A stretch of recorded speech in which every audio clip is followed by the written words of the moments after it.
السلام عليكم ورحمة الله وبركاته. كيف الحال؟ اخباركم وعلومكم وش مسوين؟ ان شاء الله طيبين صح وسلام. معكم حسن شبير، فيديو جديد قناتكم سوبرز وحساب التيك توك للقهوة وما الى ذلك. سلسلتنا الجديدة الجزء الثاني من تجربة ظروف القهوة. اليوم معنا هذا الظرف، اوكي، الماركة كوفيك موكا بدون مواد حافظة. يقول لك just add cooled milk، اضف 300 ملي من الحليب.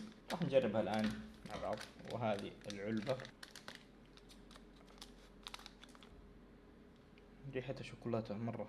راح نضيفها إلى الثلج في الشيكر، وهذا الشكل ذحين.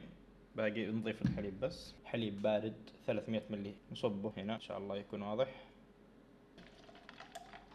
يا إخوان للأمانة كمية الحليب كبيرة، أنا أكره نكهة الحليب، فنطلع طعمه حليب والله لأني لا أخسف بالتقييم للأسف يعني. وهذا غطا الشيكر، الغطا الثالث اللي فوق مضيعه صراحة للأمانة. نحاول نجد ونجتهد.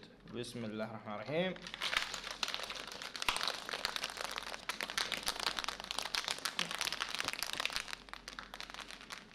وهذا انخلط جيدا، نصبه في كوب ثلج زيادة. وهذا الشيكر نصب منه او الموكا الجاهزة. بقيت شوية هنا خليها برا. يعني هذا الشكل النهائي. نجرب ونقيم. بسم الله. اولا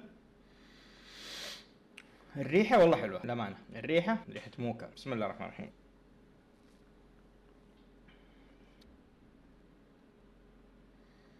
لا بأس فيه، مقبول مقبول مقبول اخوان، والله مقبول، يشبه حق الكوفيات. ولا تقلقوا سأشربه كامل لأني عندي نقص في الكافيين ذي اليومين. أقيمه يعني من 10 6.5 إلى 7 يعني.